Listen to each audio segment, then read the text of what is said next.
All right. Okay. Very good morning, everyone. Can you all just confirm if you all can hear me and see a screen? Yes. No. Can see screen. Okay. Perfect. Right. What we'll do is we'll start with the essay questions. Right. Hold on. Okay. So we'll start off with these essay questions from the year 2011. Okay. So I don't think there is anyone joining newly from today. Okay. So what we've been doing so far, we've been doing the past papers we've completed the unit 7, that is money and banking in your syllabus. We've completed all the MCQs from 2011 to 2020. So what are we going to do today is we're going to start off with the essay questions from 2011 to 2020. And I think this is an essay question that you can definitely look at writing in your paper, because it's not that hard, right?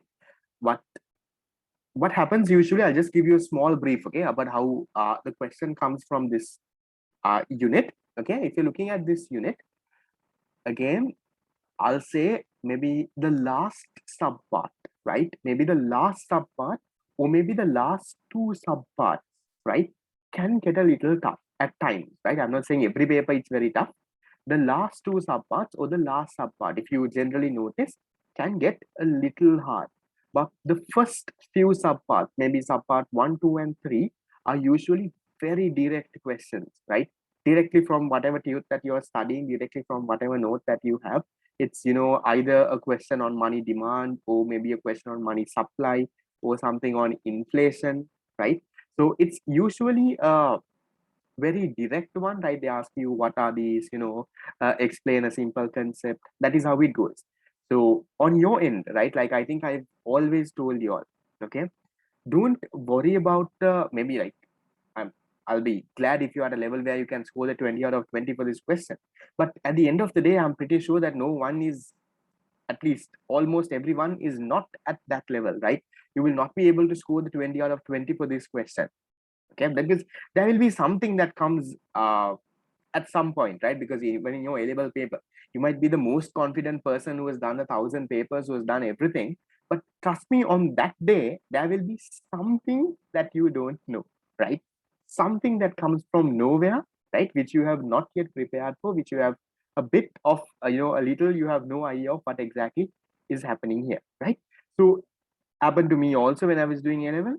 But then what you need to realize, right? It's you get an A not when you get 100 out of 100, when you get 75 out of 100, right? But again, if you're looking at a 90 also, it's a 90 of 100, not 100 out of 100, right? So there are a few marks that you can play around with, okay?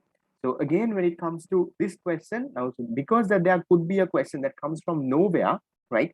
So I feel sometimes you might not be able to, but if you're lucky enough, there will be questions that come from everything that is things that you have studied. That is when you are having a good day, when you're having a lucky day. But in general, it doesn't happen that way.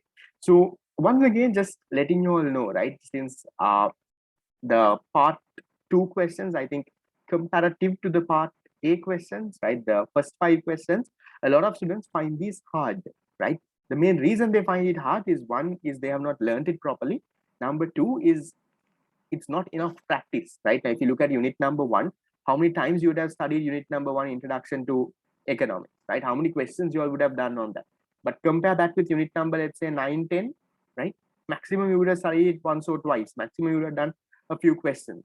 So why is the unit 9 and 10 question hard? It's not really because the unit is hard. Yes, a little bit hard, but why is it scaring you all on that aspect? It's scaring you all because you all have not practiced enough. You all have not done, you all have not let's say done a lot of questions. You all have not learned the unit properly. That is why it gets a little hard there, right? So on your end, okay, like I think I've told you all, focus on the units that you're really good at.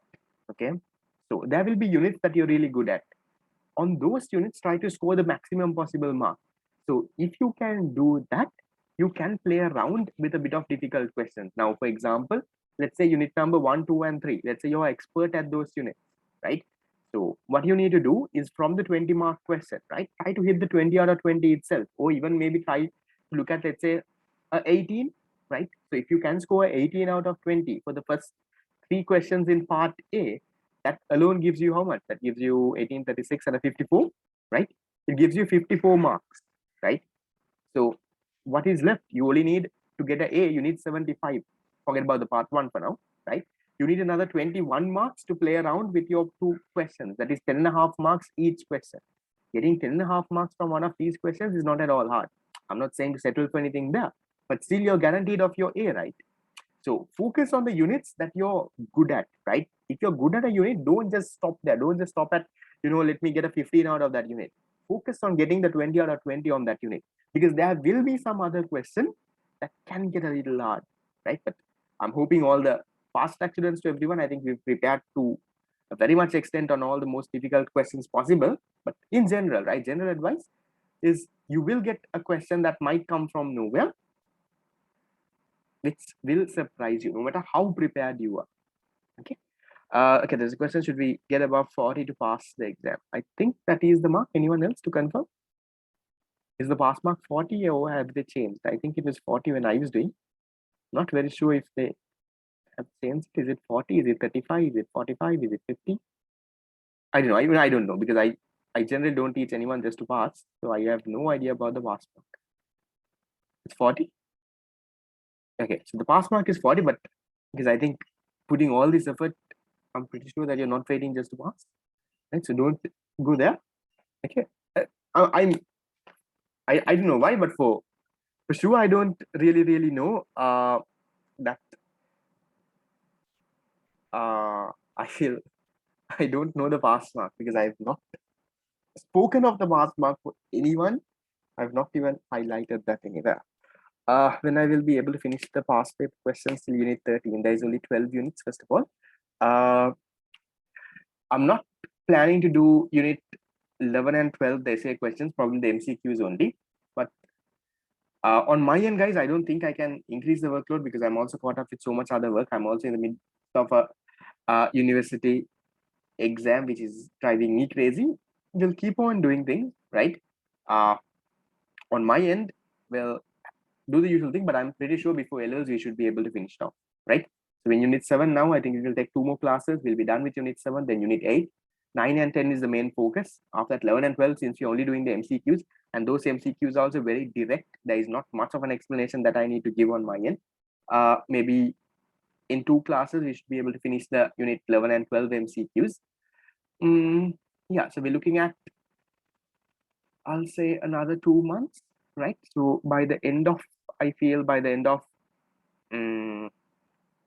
September, not September, by the end of October, I think we should be good to go, right? Because on your end right now, I'm pretty sure that don't wait until that long to finish off past papers, because I'm pretty sure most of the students have finished past papers before itself. I think fast track students, I'm hoping that you all would have already finished your past papers a few months ago, right? I'm just telling in general advice, right? This session is just there for you to, not for you to do the past papers, guys. Please do the past papers beforehand, right? Don't wait until I discuss the past paper for you to do it, right? On your end, this is just there for you to see where you went wrong, to figure out, what questions were difficult, to get in a proper explanation. Don't wait until, I do it for you all to actually sit and do it, because trust me, guys, if you're doing that, you're falling way behind, right? There are so much different students. They would have finished their past papers long ago. They're doing right now, they're doing it for maybe the second or third time. Fast track students, I'm hoping that is your case on your end, right? At least you all are doing it the second time by now, right? But trust me, there are people way ahead as well. Okay, so don't wait until the very end until I discuss it, right? Trust me, because when we were doing A-levels, we never had any past paper sessions like this. We never had, anything like that, right? Yes, our teachers taught us well. We went to classes. We did the past papers on our own, right? No one is there to spoon feed you. No one is there to, explain question by question by question. That never happened. Trust me, I don't know if other teachers did it, but my A-level teacher did not do it, and I'm glad that they didn't do it, right? Because that is where we stepped in. That is where we actually started doing something on our own. So I think that attitude needs to come up from you all as well. Okay, if you realize that you can't do something, trust me, you really can't get something done. Okay, but first of all, I'm so glad that most of you all have taken the effort to actually wake up on a Saturday morning and be here, right? I think participation is improving a bit, but compared to last class, it was a little less. But still, this attitude, trust me, will take you a long, long way, right? That's there. Okay, can we start classes early and go on for about 4 hours? If that's okay with you. How early do you want to start a class? I can wake up, but if you all show up, I have no problem.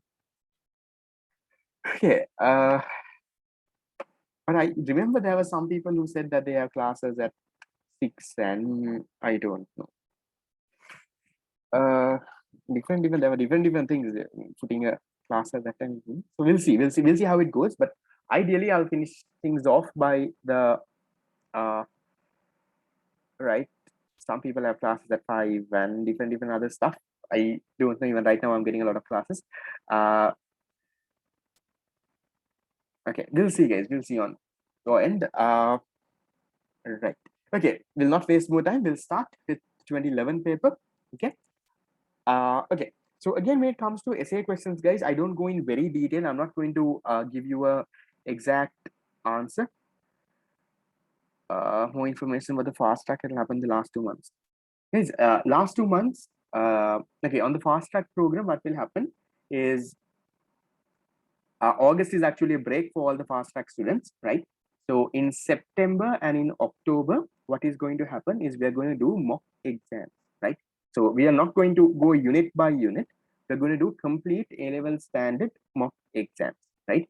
So it's going to be 8 mock exams, 1 per week, right? So there is 8 weeks in 2 months, right?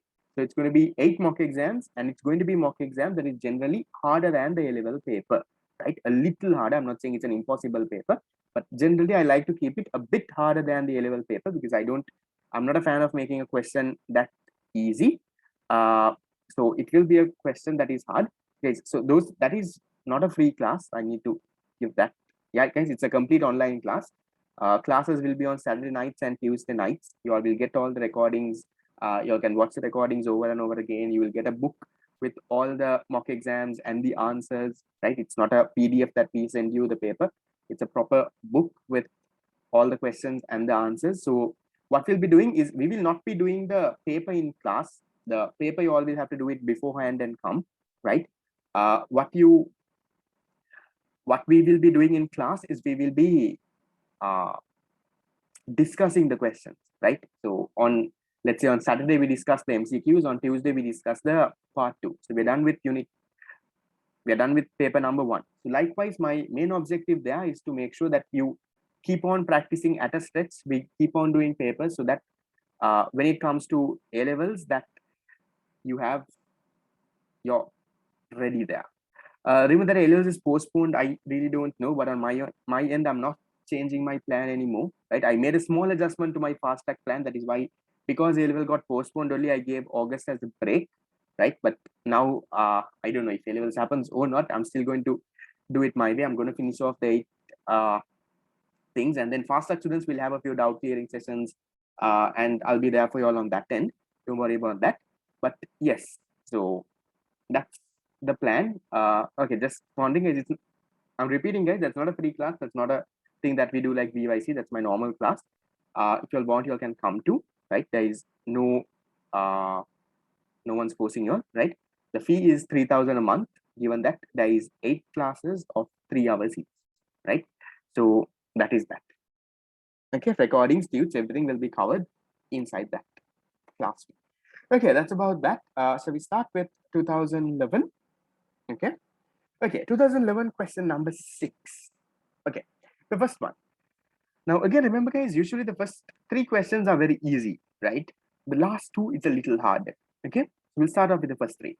What is meant by double coincidence of fonts? And they're giving you 3 marks. I think most of us know what double coincidence of fonts is. Okay, so what you can do for this, right? Remember always when you get a question, sometimes you know the thing, but you don't know how to put it into words, right? Double coincidence, this will also need to have what I want, right? So that is what you kind of know the logic behind it, but you don't know how to put it into words.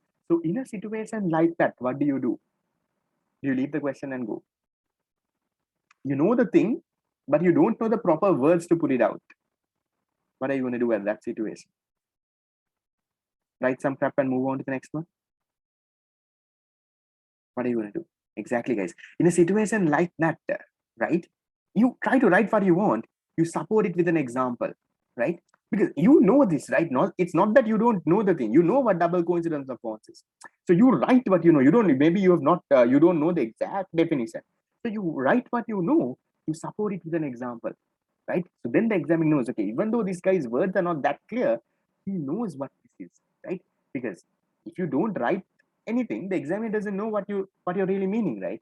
So that always have that in mind. Okay, it will not be very applicable in all the situations, but in some questions, yes, can come in handy. Okay, so what is meant by double coincidence of bonds? In very simple terms, what can we write? Double coincidence of bonds. Okay, what can we give? What is double coincidence of bonds? What can you say? Okay, so you can start off with saying, right? So first of all, you can start off with saying double coincidence of bonds, right? Double coincidence of bonds, right? You can say is an essential condition for condition for trade in the barter system, right? So you start off with a general point like that, right? Say that, in the barter system, you definitely needed this. So then what is this, right? So double coincidence of bonds means, now for example, let's say you and me, right? Let's say the both of us are engaging in trade, okay? That is where, now for example, okay, let's say now me, I have one thing to offer. Let's say what I have is classes, right? So I'm offering this service called classes. And in exchange, let's say I want, right? Let's say I want some vegetables, okay? So for trade to happen, right, between you and me, for trade to happen, one is you need to have vegetables. That is what I want. And also you need to have, you need to have vegetables and you need to want classes as well. So both of that, it has to match, right? Only then we can exchange. That was a huge problem, right? You can rarely find people like that. That is why this entire barter system thing collapsed, right? Okay, so I'll just copy and paste the answer, which I feel that looks good. Okay, so you can say, you can even word it this way, but I think you can word it in different other ways as well. So you can say that is when both the parties, right? Both the parties are happy, right? Are happy with the goods that they exchange with each other. They need to be satisfied. They need to want what each other have. So in other words, I can say, right? I'll say that is, i.e., right? I.e., each party wants, let's say, wants what the other has, something like that, right? So you can put it in your own words, guys. There are different things that you can write, right? So there is no one right answer. You can put it in your own words as long as the meaning is out.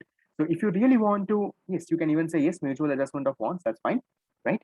And then you can support your answer with an example to make your answer much more stronger, right? If you feel your definition is not that great, you can support it with an example. Okay, that's up to you. Okay, that's about question number 1, a pretty easy question. Then we move on to question number 2. Okay, explain why credit cards are not money. Guys, this is a very tricky question, right? Do you all notice that in one paper they ask you that why credit cards are not money, and then in one paper they ask you why are credit cards taken into money supply? You will come across? No? Credit cards are not money, but in one question they say credit cards are taken into money supply. It's an interesting part there. Okay, so we'll look into that when we come there. Okay, okay, first of all, why are credit cards not money? Credit cards are not money. Why? I will say the exchange of goods between two parties. Exchange of goods between two parties are exchange of goods. Not really, no, not double. You're explaining barter system there. Okay, so Few things that you can write, guys. Okay. Uh, okay. So few things about this entire thing. Okay. So credit cards. What can you say about credit cards? First of all, you can say credit cards are not money, right? Credit cards are not money since it does not, right? It does not perform all the functions of money. Which function doesn't it perform? Which function doesn't it perform? You have a lot of functions of money, right? Medium of exchange, store of value, unit of account. Which one doesn't it perform? It doesn't perform the function of a store of value, right? So we say credit cards. Sorry, hold on. You can say credit cards does not perform the function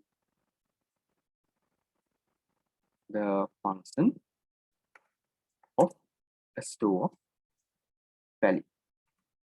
It's simply, right? Because I'm just giving you a detailed answer. Okay, right? It simply acts.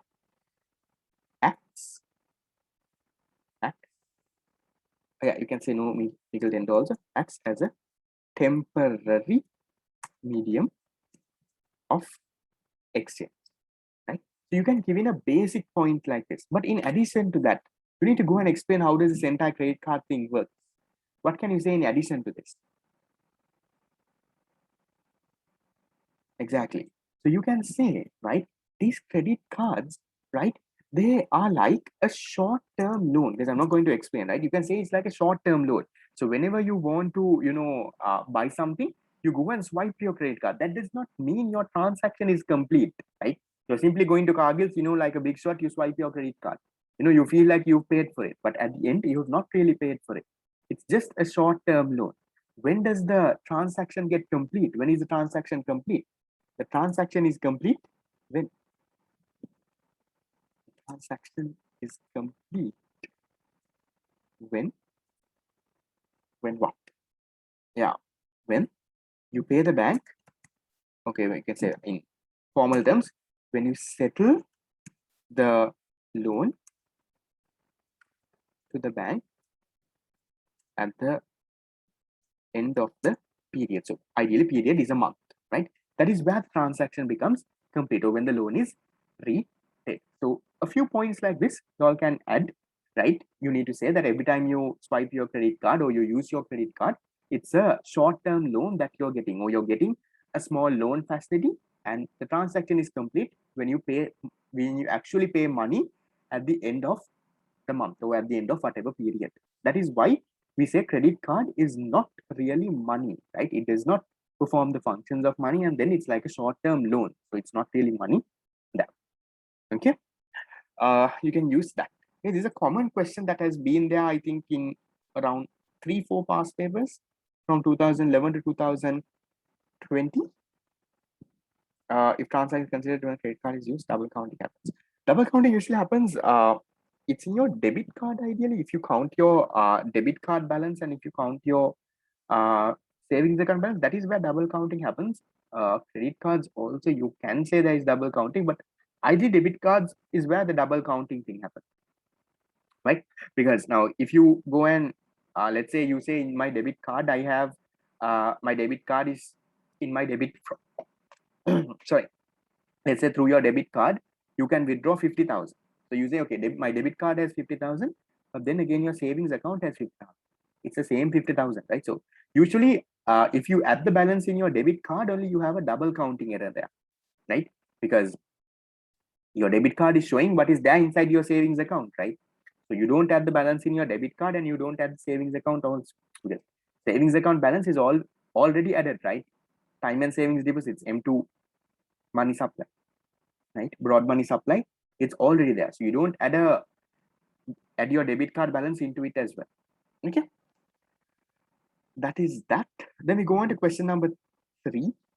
Okay, what are the 3 principal conditions required for the banking system to create money? Remember this entire credit creation process, one deposit comes, it goes from one person to another person. So what are the conditions you need? I'll come into that question. There is a debit card question. I'll come into that there. Okay. What do you put here? What are three conditions, guys? Exactly, connected to the assumptions. What kind of things? Right? So one, there needs to be what? There needs to be excess reserves in the banking system, right? There needs to be excess reserves. Because only two banks is not a condition. Excess reserves in the banking system. So only if these banks have excess reserves, they can give out loans, right? That is the first thing. Okay. So there needs to be excess reserves. Number two, if the bank has excess reserves, right, there needs to be people who actually take the loan, right? There needs to be people who actually take the loan from this reserve. So the second requirement is that there needs to be demand for loans, right? There needs to be demand for loans. First, there needs to be excess reserves. So banks should be able to give loans, supply loans. Number two, people should actually go and take the loan, right? Only then credit gets created.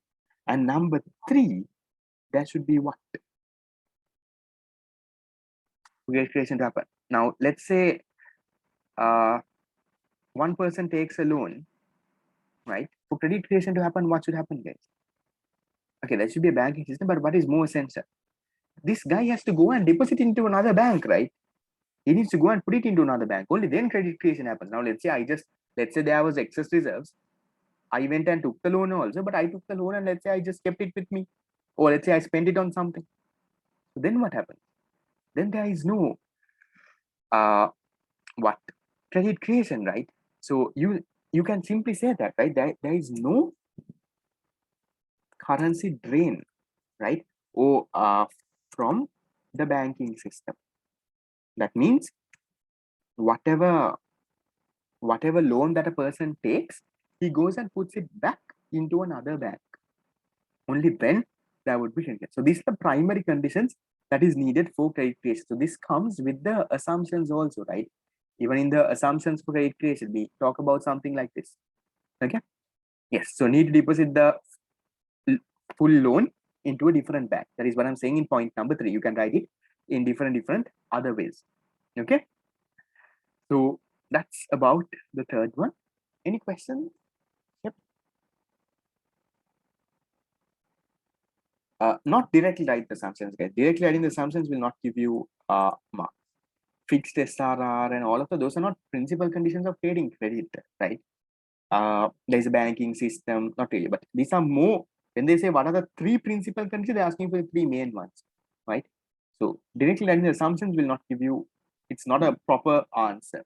You might get some marks somewhere because some points are there, but it's not again and not a proper answer. Okay. Okay. Question 4. I think looks like an interesting question. Is currency drain means that now, for example, let's say I take a loan, right? Let's say I take a loan of 100,000. If let's say I keep 50,000 of it and only put another 50,000 into my next bank, that means there has been a currency drain of 50,000. So from the banking system, that 50,000 is going out. So in order for credit to be created, the condition is that when one person takes a loan, he needs to put the entire money into another bank, right? So let's say I took 100,000 loan, the entire 100,000 I need to put it into another bank, right? So there is no currency drain. I'm not keeping any money. Currency drain means I'm keeping any money. I'm spending it on something else without putting into the other bank, right? That is what that means. Okay, question 4. Okay, suppose central bank purchases a bond for 100,000 from a brokerage firm, which deposits the proceeds in one of the commercial banks in the banking system. Interesting question. What will be the impact of this transaction on the supply of money? What do you think happens to money supply?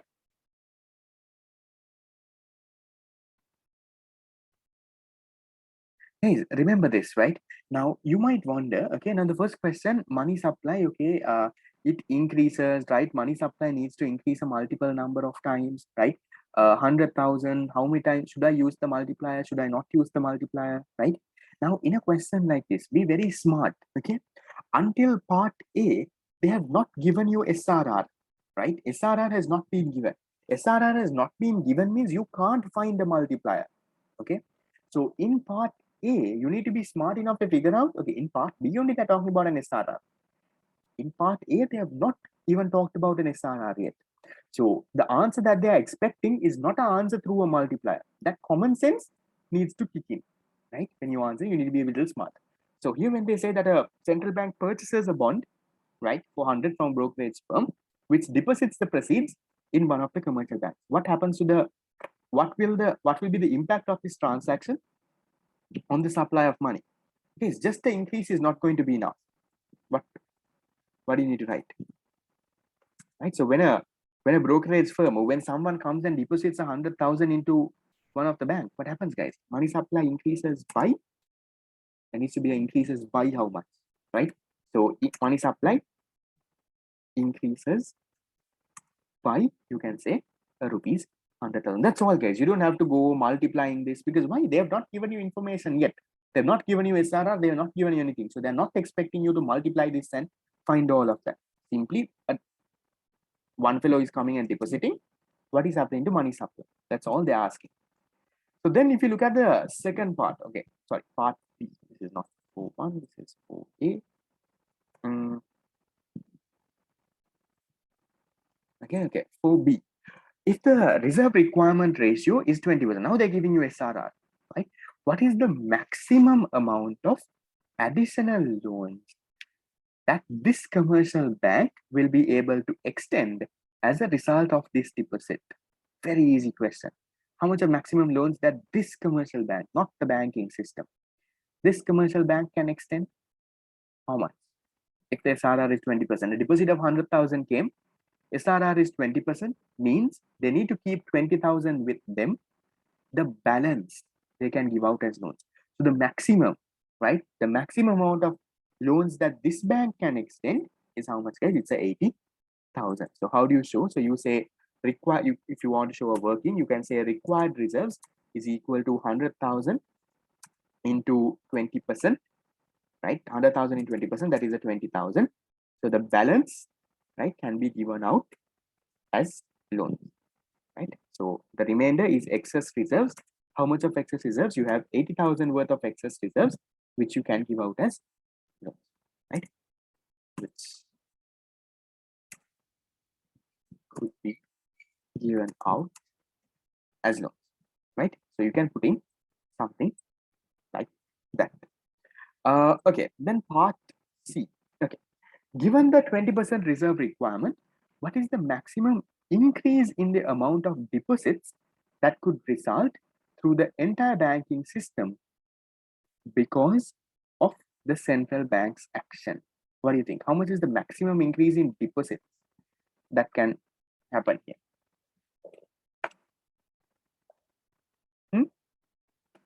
How much? Is it 500,000 or is it 400,000?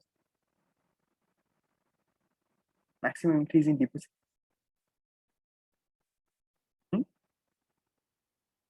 How much? 500 or 400?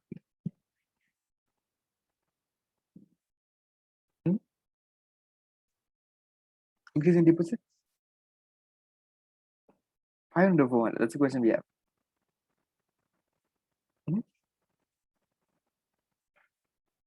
Okay, it's 500,000, not 400,000, right? It's not the difference between the this and this, right? So when they ask you, remember I told you, I showed this whole thing, money supply is equal to currency held by public and demand deposits. Remember I told you that thing? If they ask you change in money supply, then you need to take into consideration the currency held by public and all of it. But in simple terms, right? If they ask you for the change in deposits, right? Simply you take the deposit multiplier. What is the deposit multiplier, right? The deposit multiplier is talking about when one deposit comes in at the end, how many times does it get multiplied by? So how much is your deposit multiplier here, guys? In part C, your deposit multiplier, 1 divided by SRR, that is equal to 5 times. So that means if there is 100,000 deposit that comes in, right? If there is 100,000 deposit that comes in, it gets multiplied by 5, and at the end of the day, there is deposits worth 500,000 in the banking system. So that's your increase in deposit. So can you hear, guys? Now here, even if they have asked you for the increase in money supply, it still would have been the same story, right? Because there is no, now remember, Remember this story? Money supply, right? Money supply is equal to okay, not money supply. Let's say M1 money supply is equal to currency held by public and demand deposits, right? So here they're asking you for the increase in demand deposits, right? In this question, they're asking you for the increase in demand deposits. Some questions they ask you, right? Some questions they ask you for the increase in money supply. So then you need to be very careful, because in case now this 100,000 came from the central bank, so currency held by public did not change, right? So in this question, if they ask you what is the increase in money supply, it will still be 500,000, right? It will still be 500,000. But let's say a customer came and deposited 100,000, and then yes, deposits increased by 500,000. Totally agree. But then money supply will not increase by 500, because the currency held by public will fall by some amount. Money supply will increase only by a lesser amount than the increase in deposit. Remember, I explained this in an MCQ, right? Remember that whole MCQ we kind of got wrong. Okay. So that is that. Reserves into 1 OSR. Not very sure what the question is. 20,000 count SR. Yes. So remember, guys, when you're calculating deposits, don't think about 20,000 is going into SR and all of it. Remember that whole I don't know, whoever who would have had one of my tudes, right?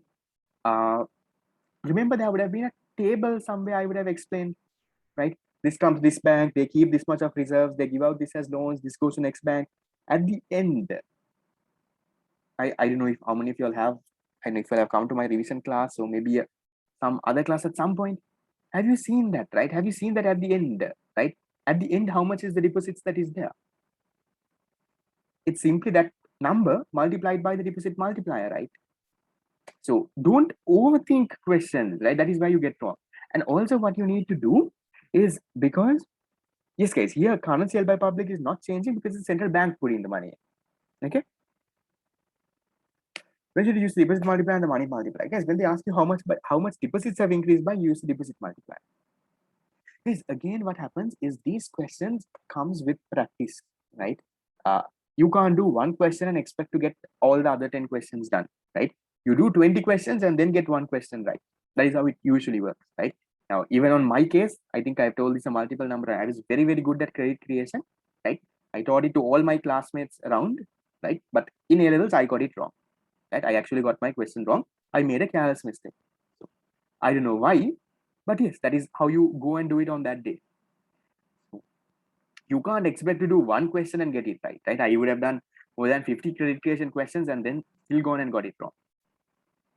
Some careless mistake on that day. Not that I didn't know it, right? Later when I realized, okay, I did something really, really stupid. So those kind of things happen. So on your end, guys, it's about practicing, right? I think I've told this very clearly, right? I think fast track people, I told you all to do it from 2003 itself. Do all the credit creation questions at a stretch, right? 2003 all the way to 2020. Once you do that, you get the hang of it, right? Without doing that, don't expect to be an expert on that area. Okay. So you do it, you look at the answer. Okay. You don't really need anyone to teach you, guys, right?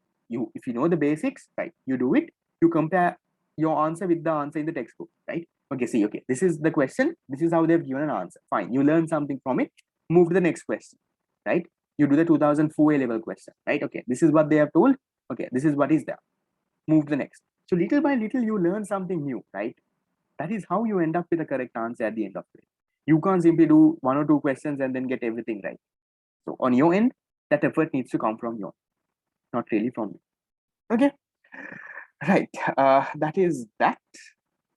That's question C. Okay, then a question D. Okay, would you expect this to happen? Explain your answer. Now, would the money supply, right now, deposit multiplier is saying when there is 100,000 deposit, that the total deposits in the banking system will increase by 500,000. Would you expect this to happen? First of all, yes or no? First of all, no. Why, guys? Why do you not expect this to happen? Yes, because now this entire thing, right? This entire 100,000 becoming 500,000 is based on the assumptions that credit creation has made, right? But in reality, all of those assumptions are not really true. Because what can happen? First of all, there can be banks decide, right? You can say they decide to maintain excess reserves, right? They maintain excess reserves with them. So there can be banks that do that. Okay, hold on. Banks decide to maintain excess reserves, and then there can be maybe there is a reduction in the demand for loans. Okay, or there is no demand for loans. Reduction in the demand for loans. Or there can be, let's say, for example, cash drains. Let's say one person, he takes money, he does not put it in the other money, right? So you can say public cash drains, or you can say currency drains. What else? Anything else that you all can add? Okay, so you can say yes, SRR might change, right? The SRR may change, but the first three would have been the best thing. Okay, so you can say, okay, withdrawal of money can connect to public cash drain also, but yes, withdrawal of money, right? So similarly, but the main three would have been ideal, but I'm just saying other two also would have been okay. I'm not saying perfect, but okay, right? So that is that. These are very easy questions, right? Now, remember these 4 questions alone, you get, yes, banking system holds excess reserve. So this is that point. Okay. So these 4 questions alone, you get 8 marks in your paper. Because if you can get in your credit creation question right, that's one easy thing. Okay, done. We'll then get into the last question. I think we have one more question. Sorry. Okay, one more question. Part 5. Identify 3 lending programs implemented by the Central Bank of Sri Lanka in order to promote regional development and poverty alleviation. Right. So this would have happened right now. This question is very. It's the year specific. So ideally in 2011, right? In the year 2011, there would have been a few cases. Maybe there would have been a talk about the central bank starting different lending programs. That is why that question is there here. Right. For example, in the year 2021, right, 2020, 2021, there will be questions on COVID-19. Why is there a question? Because there has been something during that year. Now, why, for example, of some years had questions on, let's say, vote of account. I don't know if you have heard of it. Unit number 8, vote of account, interim budget, right? So when there is an election that comes in, there's a question on that end that comes, right? So different time periods based on different things that the government is doing, different questions show up, right? So this ideally should be something like that. Okay, so 3 lending programs, guys. Anything? I think ideally you all can go with the same answer that is there in the book. So what type of lending programs that they have? Can you give me some normal stuff? Okay, the Saubhagya loan scheme. Okay, I'm also not very 100% aware of what exactly the names are, but I know a few things. Okay, I'll just copy and paste your answers. Anything else? I guess you have Sanasa, you have given. I think you will study. I will study this in business studies. I remember I studied this in business studies. Yes, loans given by the central bank, not given. Okay, so there are different things. Okay, there is Dia Isuru. Okay, so, okay, you can even talk about even Samurgi is fine. Then you can talk about what else? You can talk about there is Suhasana, boating lesson, banking lesson. Okay, hey, you can just simply write what is there in the this thing, right? Okay, boring lesson. Okay. Okay, so whatever that is there in your thing, you can just come up with a few things. Okay. So different things are there, guys. There are different loans. Right now, even the loans might have changed also. So you can just Google, right? Just Google for what are the listings. Because I'm also not very 100% sure what exactly the names are. They come up with different 100 names. They say different stuff. But yes, on your end, you can Google. You can even get it from the central bank report. Okay, so that's a question, but I don't see that coming somewhere here. But you never know, right? But in general, right? Okay, just because I remember this year, right? there can very probably be a question connected to, right, how the central bank uses monetary policy to boost the economy back, right? So currently what they are doing, reducing SRR, reducing policy interest rates, right? How all of that is affecting, how they can even talk about government loans. How is government loans affecting money supply and inflation? How the government has been taking loans and loans and loans and loans. How is that affecting money supply? How is that affecting what inflation as a result? What is happening because of it? All of that, I think, are very timely things that you all can be aware of, right? Definitely, I'm not saying definitely, but very probable a question on COVID-19. Not, they will not directly say COVID-19. They will, talk about how the government can use this entire monetary policy thing to recover, right? How does the government use monetary policy? So they can give you a combined question on monetary policy and fiscal policy to recover from this entire COVID-19. So you talk about what they are doing.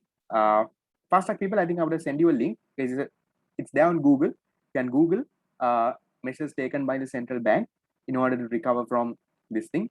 There are different reports. There is a KPMG report on that, different stuff, right? Which you all can get points from. And then also one more thing, I'm again saying this, right? If you don't know anything, simply Google it. Don't leave things and go, right? Trust me, even on our times right now, not that I did A levels in 1950, no, right? So when there is definitely stuff that is not there in the teacher's tute, right? So that is not the teacher's fault, right? That is not different stuff. Sir, can we to get from the iTutor account? The iTutor account, I don't have any central bank reports in my iTutor page. So that I don't think. Okay, what was I talking about? Okay, Googling, right? So when you don't know an answer of anything, right, simply Google stuff, because sometimes your exact A-level marking scheme answer is made out of some article on Google, right? I have seen that. That is why I'll tell you that, right? So Google stuff if you don't know anything, right? Just Google it, see what is there, get some answer from that, write it in your own words. Right? There's so much of different things that you can learn from the internet. Sometimes when I also get bored, which I can't study, what I do is I play a few YouTube videos. Sometimes I can't sit and study and go through a note and do all of that. What I do is I just search this because I don't have time to waste also, right? I need to study the concept, but I'm not in the mood to write a question or write an answer, or not in the mood to read a tute. So what I do is I simply YouTube that and I watch it on the phone, right? So you learn something from this. There are different other methods that you all can learn. Don't wait until a teacher comes and spoon feeds you all and get things done. That's up to you all on your end. Okay, that's it about quest 2011. We'll move on to 2012. Okay, right. 2012. I think we have a few easy questions again. I think 1 and 2 is easy. Okay, first of all, what are the principal reasons for people demanding for money? Right, so you simply write the 3 motives, right? This case, Khan Academy has good questions, good lessons, and they're interesting. And then there is this, just a few things. Okay, YouTube channels. Khan Academy is good. I remember I also watched Khan Academy, but sometimes it can get a little bit too basic. Then there is this ACDC Econ. That's a YouTube channel done by this Jacob Clifford or someone, right? That one is good. Then there is this called Econ Plus Dal. There's an Indian guy, but he has a nice UK accent also. That's kind of good. I can't remember any other channels, but these are few channels that I would recommend that you all can watch something of, right? So ACDC Econ is this guy called Jacob Clifford. He is a, yeah. So these 3 are good. You can learn something. Okay, right. Okay. So principal reasons for people demanding money, right? As you simply write 3 motives, right? So for why do they demand money? For their day-to-day transactions, for any precautionary stuff, and for also for speculative motives. So you simply write that. So transaction motive, right? You can talk about the precautionary, and you can talk about the speculative. So when they say what, you don't have to really explain in detail, but if you still feel bad that you have not gone, maybe write 1 line about it. That is maximum. Don't Now I know you all know speculative motive in and everything in very detailed. You don't have to write an explanation and draw the graphs and do all of that. They're simply giving you 3 marks, right? Asking what. So just because you know everything, you don't have to write everything. I'm pretty sure naming the 3 would be more than enough. Okay, right. Then the second one, what is near money? What are the near money components in M4 monetary aggregate? Right, so what are near money, guys? What is near money? How can you define near money? Anyone? Near money?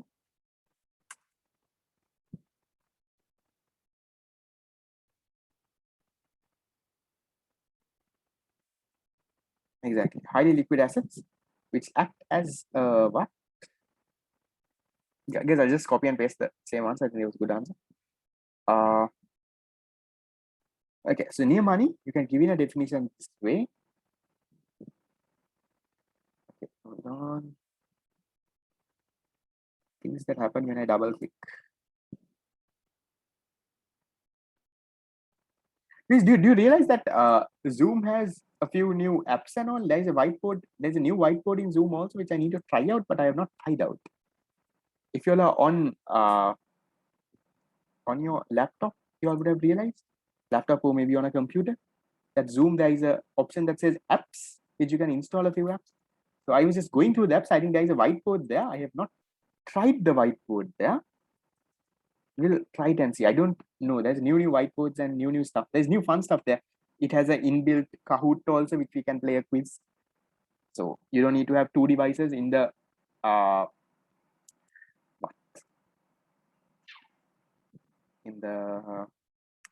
on Zoom itself. You can have a kind of Kahoot. Now, usually, I don't know if you know what a Kahoot is. That quiz thing that you all play. I usually play that with my 2022 batch. They're nice fellows. They're very excited to play that. Okay, fine.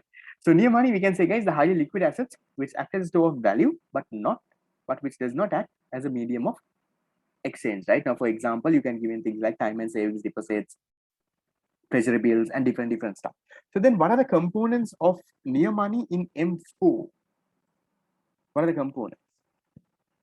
We have time and savings deposits, right? In commercial banks, you can say off the public in commercial banks also if you want. Deposits in commercial banks, right? Commercial banks. You can talk about 50%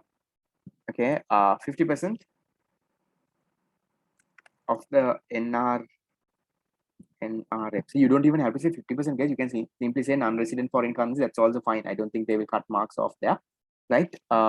Then you can talk about the resident foreign currency banking units, right? And you can also talk about the time and savings deposits in registered finance companies, RFCs, and also time and savings deposits in licensed specialized banks, LSB, right? So you can put in things there. Guys, don't put demand deposits, right? Don't generally say deposits in commercial banks, because that is wrong. That is not coming under near money. That goes as demand deposits. Right? So demand deposits is not a part of near money, right? Because if you write the M4 formula also, it's not a correct answer, right? Because they're not asking you what M4 is, they're asking what are the near money components in M4. So inside M4, there is currency held by public, there's demand deposits. Those don't really belong into near money, right? You don't have to explain, guys. They're simply asking you what. No, I know. Just check the answer and let me know if they've explained or not. I don't think the answer past paper have they explained. I doubt if they ask you what.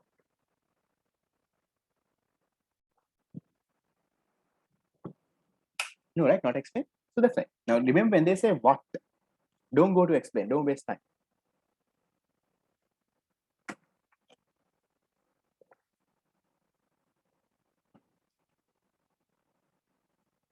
Okay, that's that.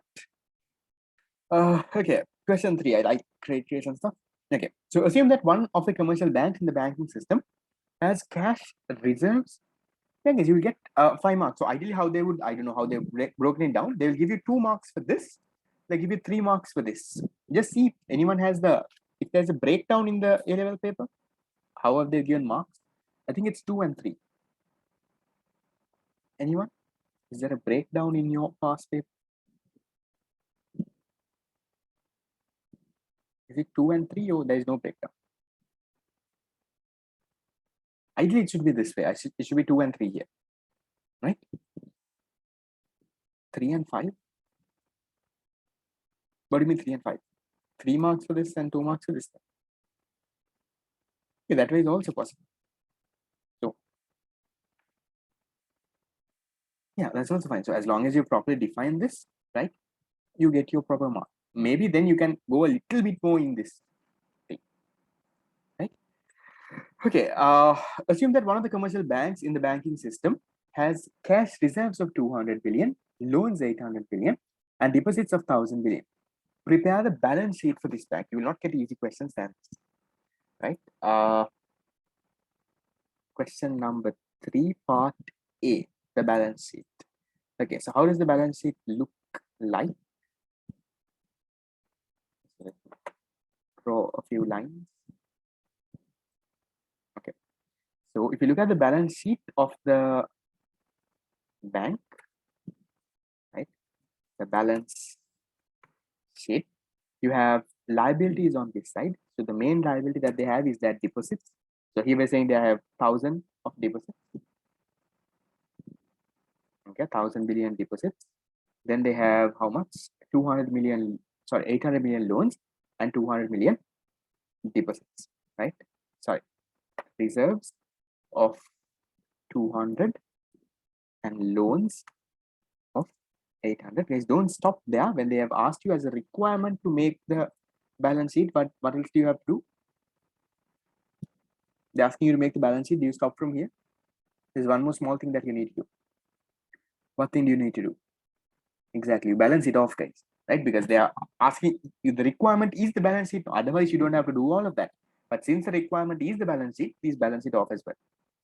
Right? So get the full mark there. So you say 800, sorry, 1000 and 1000.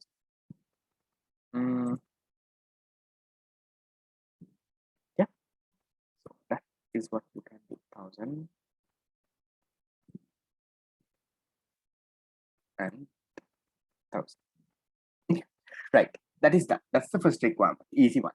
So if the bank maintains a reserve requirement of 12%, what is the largest loan it can make? Come on, very easy one. Largest loan it can make? Part B. Okay, so if they have reserve requirements of 12%, so how much of reserves, how much is required reserves then? From 1000, they need to keep 12% with them. So that's 12 over 100. So they need to keep 120 billion. But how much of actual reserves they have? Their actual reserves they have is a 200 billion, right?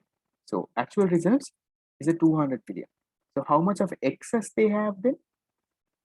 Excess. Actually, they have 200. They only have to keep 120. So excess reserves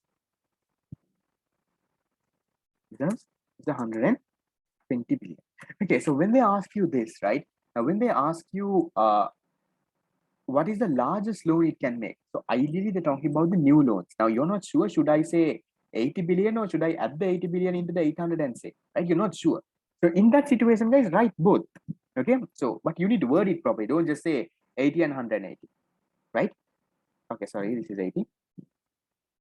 Right? So don't just say 80 and 880, right? So you can say, okay, so maximum amount, okay, they have said largest, right? You can say the largest amount. Let's see how you word it, right? You be very smart. Largest amount of new loans that this bank can make is rupees 80 billion, right? And as a result, you can say, what you can do is, as a result, you can say, as a result, total loans, right, will increase will increase to rupees 880 billion. So that way, even if you're not sure, are they asking you for the 80 or are they asking you for the 880? You are still scoring the full mark because you're very, very clear. And the examiner knows, okay, the new loan is this, the total loan is this. I think they're asking for the new loan. Can someone check the answer scheme and let me know? The answer scheme should say 80, not 880, if I'm not mistaken. Does it say 880 or 80? It says 80, right? Yeah, okay. So ideally, yes, 80, but in case, right now, that's a doubt that you will anyway have, right? So the doubt would come, should I write 80 or should I add it to that? So no harm, say the 80, put it as well. Guys, just don't just give numbers, right? Write it in a proper sentence. Don't say 80 and 880, right? So say the new loans that they can give is 80. As a result, the total loans will increase to 880. That is that. We don't have to use deposit multiplier because this is a single bank question, right? So if the bank maintains a reserve account 12%, what is the largest loan it can make? We're talking about a single bank here. So we don't need the deposit multiplier. We are not talking about any of that. Okay. I'm hoping that you all figured out that it was a single bank question, not a banking system question. Okay. Right. Okay. Question 4. What factors could cause the actual expansion of money supply to differ from that given by the deposit expansion multiplier? Same thing, right? Which we did the previous class, not the previous class, the previous things, right? So these reasons, right? You can write in same reasons. Maybe you can change it a little bit here and there and do it on your end. That is question number where? Question number 4. So deposit multiplier says that, for example, if 100,000 comes, it can become a 500,000. But in reality, it doesn't really happen. In reality, it doesn't go up to a 500,000. Why doesn't it go up to a 500,000? Because of different reasons. Banks decide to maintain excess reserves, reduction in the loans, right? Public cash drains, right? The SRR might change. Customers might withdraw money, right? So there can be different other reasons as well. That's part 4, which we discussed before. Okay. Then this one. Explain how open market operations are conducted by the central bank to contract money supply. Maybe this year they can ask you on the other side of it, right? Open market operations to expand money supply. So what do you kind of write here? What is open market operations? First start off with saying what is open market operations, right? So you say open market operations is where, right? The central bank buys and sells securities in order to expand or contract the money supply. Okay, so if the central bank wants to contract money supply, should they buy securities or should they sell securities? Contract money supply, what should they be doing? They should be selling securities, right? They need to be selling. So selling securities. Okay, so when there's no idea. Yes, so selling securities. So if the central bank sells securities, how does this entire thing works, right? So in simple terms, I think I would have explained this before also. When central bank sells, right, commercial banks, so you can even say primary dealers, commercial banks are required to buy the securities using their what? Using their reserves, right? Let's suppose to buy the securities using their reserves. So as a result, what happens when they use their reserves and when they buy the securities? Then what happens, guys? So as a result, the reserves fall, and then the ability you can say the ability to extend loans, right? Ability to extend loans fall. So if you can't give out more loans, what happens? Then as a result, again, deposits also tend to fall, right? So finally, okay, demand deposits, demand deposits also fall, resulting in a decrease in money supply. So something like that, I think, is more than enough. Decrease in money supply. So something like that, I think, should be enough. Can you just check and let me know if there's a, if the past paper's answer is saying something, giving something additional, some additional point, which is the same story. Let me know if there's anything additional in the past paper answer. Same story. Okay, so the same story, then that's what you need to write it, but expand it a little and, you know, in your own words, write it. That is what you will need to do. Okay, that's about it about the 2012 paper. Okay, there was a question. Am I going until 9 or 9:30? I'm okay with anything. Since I started until 8:30, I will go on. I can go until 9:30. Karnataka Commercial Bank gets contracted. Yes. And central bank sells. So what happens is, because the reserves fall, no? So to match those reserves, the loans fall and current accounts fall. Current accounts in the central bank. So the money that is the commercial bank's money that is then central bank is what they take. One of the bank in the banking system. Then it could be a monopoly bank, right? No, because when they say one of the bank in the banking system, that does not mean a monopoly bank. That means there is a banking system, one bank inside that, right? Interest rates decrease in money supply. Yeah, you can say interest rate increases, but I don't think you need that. Yeah. Yes, if you can write that, there is no harm. Okay. Then going into 2013. So this is 2013 A-level paper. Okay, do you need a 2-minute break to run around and come? If you want, I can give you a 2-minute break. No, fine. Sure. Okay, so take a 2-minute break, run around, do whatever you want. Okay, it's 7:37. Yes, I'm not giving you a longer break. Right, just take a 3-minute break until 7:40. Sorry, not 7:40, 8:40. A 2-minute now. Right, and come, we'll look into this. Okay.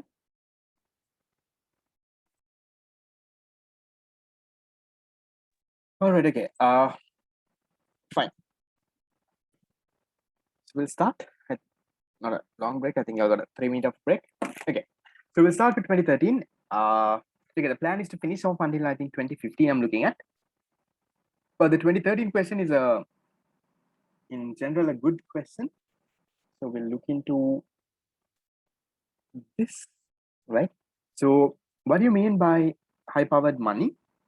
And briefly explain how high-powered money may be created by a central bank. Okay, nice question. Okay, what I'll do is I'll just give me a second. I'll just copy and paste same answer rather than typing the entire thing because we're running out of time. Let me see. I'll open my past paper answers and copy and paste. I think the answer was a good one.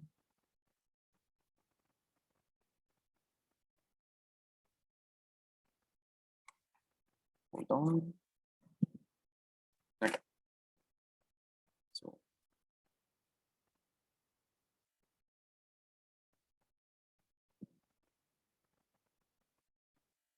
okay, so your past paper I think gives you an answer something similar to this. Okay, right. I'll explain what this entire thing talks about. Okay, so first of all, you start off with what is meant by high-powered money. So when you talk about what is meant by high-powered money, you can start off with giving a definition, right? You can say that high-powered money is, you know, the actual notes and coins printed by the central bank, or you can give in a more formal definition. You can say, you know, these are direct liabilities of the central bank, right? Different things you can give it, right? So what you need to highlight is that this is the actual physical printed notes and coins by the central bank. And then you can talk about that this is the base for the money supply in the country. The high-powered money multiplied by the money multiplier gives you the entire money supply. You can talk about the components, that it is currency held by public, right? Then commercial banks deposits in central bank. There is more components, guys, but this talks only about 2 components. There are 4 components. You all can write all 4, right? So given the different components. Now all of that we need, we know, right? But what we don't know is this part. Explain briefly how the high powered money can be created by a central bank. I think I would have given you all a basic thing, right? Can the central bank just print money? No. What condition is needed for the central bank to print money? There's one condition, one basic condition. If they can do this, they can print money. When they can, exactly, when they can acquire an asset, right? When they can get an asset, then they can print money and then they can do it. So that is what is explained in these 2 paragraphs. They have nice text. It's a good answer, right? That is why I copied and pasted this thing, right? So here they're saying there are 2 channels of releasing high powered money. Okay, they're saying one mechanism is acquiring. Now remember, I told you assets in general, right? So one mechanism they're saying is acquiring domestic assets, right? That is within the country. Domestic assets, right? Yes, guys, loans are assets, so they can print money, right? Acquire domestic assets through lending to the government or to commercial banks. So if they can give loans to the government or to the commercial bank, that means they're getting an asset, right? So they can print money and do that. Borrowing from the central bank activates the outflow of currency notes and coins from the central bank vaults. Once the government uses them for payment with respect to its expenses, they become assets of general public and the banking system. So one thing, right? Remember I told you the principal condition is the central bank should be able to acquire an asset. So here what we're doing is we're dividing that into 2 forms. One is acquiring domestic assets. How can they acquire domestic assets? Is again, one is to give loans to the government, another one is to give loans to the commercial bank. So here they're talking about the loans to the government part in the first paragraph. In the second paragraph, they're saying similarly, high powered money expands when commercial banks borrow. So when the central bank gives a loan to the commercial bank or sells domestic assets, borrow from the central bank or sell domestic assets in their portfolio. Now, for example, if commercial banks sell treasury bills, that means central bank is buying, then also to buy that treasury bill or treasury bond, central bank can print money and do that. Okay, that's the first one. That's how they channel money to by getting domestic assets. So similarly, right, not just domestic assets, there are also foreign assets, right? So to purchase any foreign exchange, that also you can be doing. So the other channel is central bank transfer in the foreign exchange market, right? When the central bank purchases foreign exchange from the government or commercial banks, it pays in rupee notes and it expands the high powered money. So you can buy foreign currency, maybe even from other countries, or you can even buy from the local commercial banks, right? So when you buy this, again, that's also an asset for you, right? If your, let's say, central bank is buying US dollars. So to buy that US dollars, they can actually print money and they can give.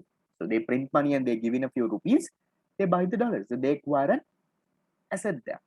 So different ways of putting money out. So if I have to summarize that, right, in simple context, the central bank can print money is when they can acquire an asset, right? Acquire an asset. So there are 2 types of assets that you can talk about. One is domestic assets. The other one is foreign assets, right? So you have domestic assets and you have foreign assets, right?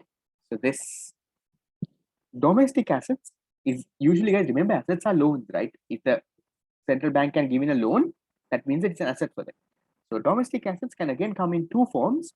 One is a loan to, okay, so loan to the government, or you can even talk about a loan to commercial, let's say, combat, right? So that way you can acquire as a result, there is money that is being printed and put out. That story is what they have given in a proper formal answer here. So I think it's a good question and a good answer as well. Okay, a bit technical. Usually, guys, the 2013 paper, like I always say, is a bit hard than the other papers, but it's good, right? So that's the first one. Okay, then the second one. What are the determinants of money supply in an economy? Guys, when they give you determinants of money supply, there are two ways that you can answer this, right? So I think whoever who has my tute, you would have one answer. That's also perfectly correct. Or else you can talk about money supply given in the components of money supply. Sorry, not components. The how money supply is formed. So when they ask you what are the determinants of money supply, it is a very theoretical area usually, right? Okay, there are two approaches that you can answer this, right? The determinants of money supply. Okay, so whoever who has my tute, I think I would have given a part that says determinants of broad money supply. You can write that same thing that way, or else I'll explain the other form of it. You know, money supply is equal to high powered money multiplied by the money multiplier, right? So you can say that money supply depends on the amount of high powered money and the money multiplier in the economy. So what you can do is you can separately talk about what are the determinants of high powered money and what are the determinants of this money multiply. So that way also you can give in stuff, right? So remember, I think in my tute or whatever thing that is, I'm not going to, okay, so let's just copy and paste the same answer. Give me a second. Rather than typing the entire thing. Okay. Okay. Yes, I'm repeating. There are two ways of answering this. One is the direct thing that I would have given in my tute, right? Or else you can break it down into two parts. Say that money supply is high powered money multiplied by money multiplier, and talk about those two different components, right? So factors affecting high powered money. Remember, high powered money is when the bank can get a what? Sorry, when the central bank can get a this thing, right? When they can make an asset. So lending to the government, lending to commercial banks, they say repo and reverse repo, buying and selling of foreign exchange, right? Other net assets and things like that. And then factors affecting the money multiplier, that is the people's preference to use currency, right? How much of currency deposit ratio, the SRR, excess reserves, all of that affect the money multiplier. So different small things like that, you all can write. But ideally, if we write only high powered money is correct, or is it necessary to write about both? Yes, it's ideally you need to write about both. Just high powered, just talking about factors of high powered money is not enough, right? But I think in my let me see in my if I can find in 20, hold on, month 3. Yeah, month 3 is very different.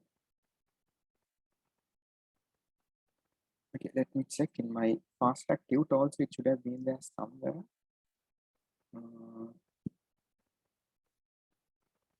This one. So even if you have given this, right? Even if you have given these 4 components, you still get your get all of your marks, right? So either way, you can either write separately determinants of high powered money and money multiply, because that makes the money supply, or else even if you give these 4, you will still get your marks, don't worry. Okay, that is that. Coming to our next question. Question number 3. Okay, what are the major categories of financial institutions that make up the financial system in Sri Lanka? I think that is an easy one, right? We're talking about the financial system. So what and what do we have? Right? So you have the banking sector, right? So inside the banking sector, whom and whom do you have? You have the central bank, you have commercial banks, right? You can, there are different ways that you can put this, right? Don't worry. Commercial banks. Then you have specialized, licensed commercial, licensed specialized banks. What after this? What do you have after this? You have other deposit taking institutions, right? Other deposit taking institutions, that is where you have unit trust and finance companies and that, right? And then what do you have?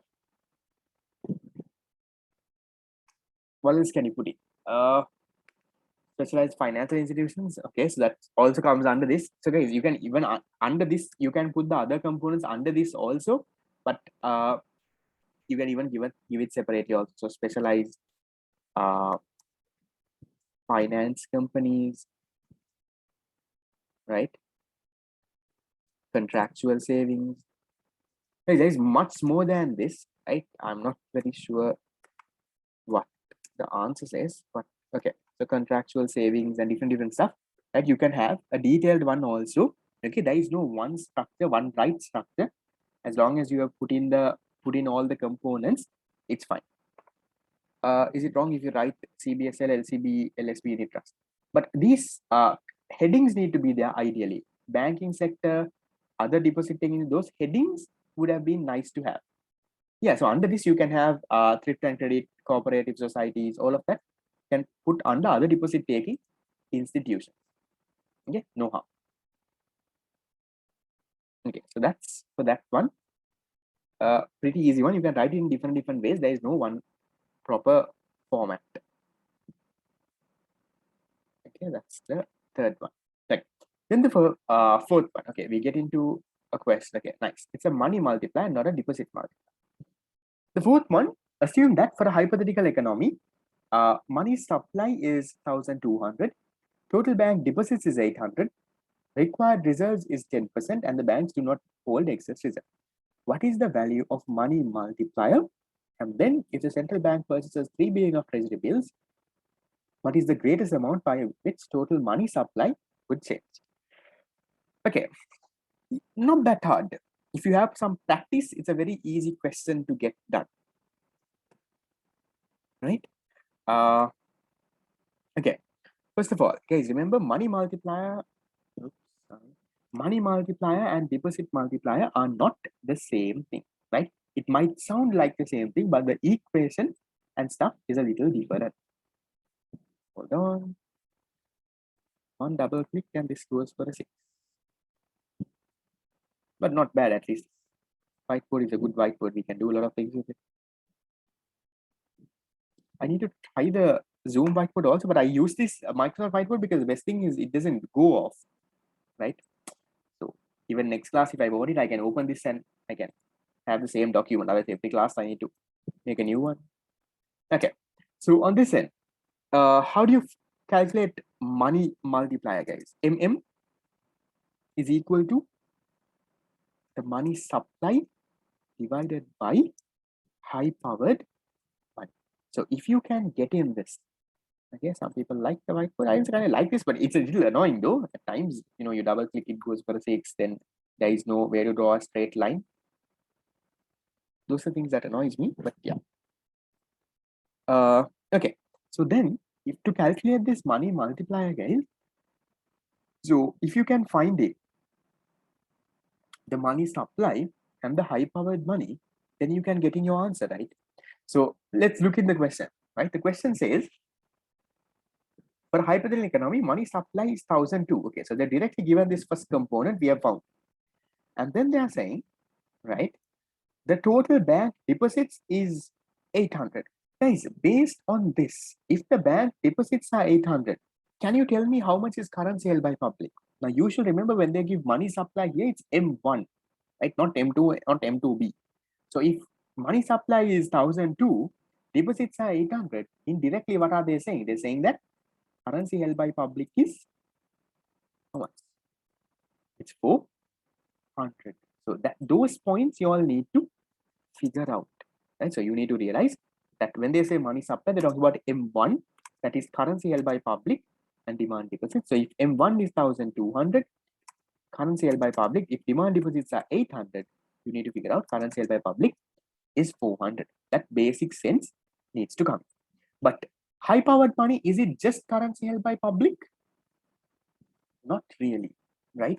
So it's currency held by public, commercial banks deposits in the central bank. Remember, what do commercial banks deposit in the central bank? What do they deposit? Their owner savings. Exactly, the SRR, right? That is what they go and deposit. So based on that, can you find how much is the required reserves here? So they're saying required reserves is 10%, and banks don't have any excess reserve. So deposits is 800, required reserves is 10%, means they need to keep 80 in the central bank. So commercial banks deposits in the central bank is 80. The required reserves is what they go and deposit, right? So how do you calculate 800 into 10%? 80. So then high powered money, now you don't have the other components, right? Now if the bank is holding excess reserve, then there is cash currency held by commercial banks, but they're saying banks are not holding excess reserves. They're not saying that there is any what public sector firm deposits in central bank is also not there. So you can assume those are zero. So as a result, how much is your high powered money? How much is our high powered money? Our money supply is 1002. Our high powered money is a 480, right? It's a 400 plus a 80. Okay, so 1200 divided by 4.80. Yes, if there is excess, now if they say the banks maintain excess reserve, you add that also into this, right? That also, let's say excess reserve 100, so you add that 100 also, because that is also actual cash. But here there is no excess reserve, so you just say aside. Okay, so 1002 divided by 480, according to you all, is a 250, sorry, not 2.5, because that's your money multiplier. Okay, so 2.5 times cash held by bank. Is it only guys, when they say, now it's like this, right? Okay, in simple terms, I think I would have taught you all this before. The components of high powered money. Okay, the first one is currency held by public, right? So usually currency held by public, how you can get is from money supply. If you remove the demand deposits, you can get that. The second one is currency held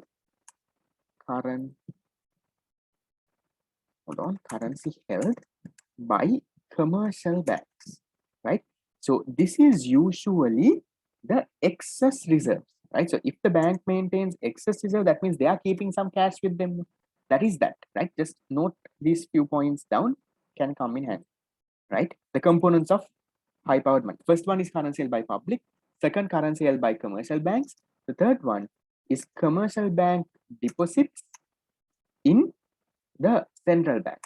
This is usually, what do the commercial banks deposit in the central bank?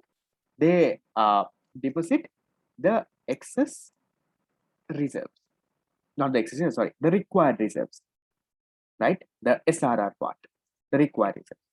And then you have, right, government, or you can say public agency deposits in the central bank, right? Government institutions deposits in central bank. Usually this is not there, right? Now in this question, just to explain what they have given, right? In this question, this part is not there. Usually in every question, this part is not there. And in this question, even this part is also not there for high powered money. You only have 1 and 3.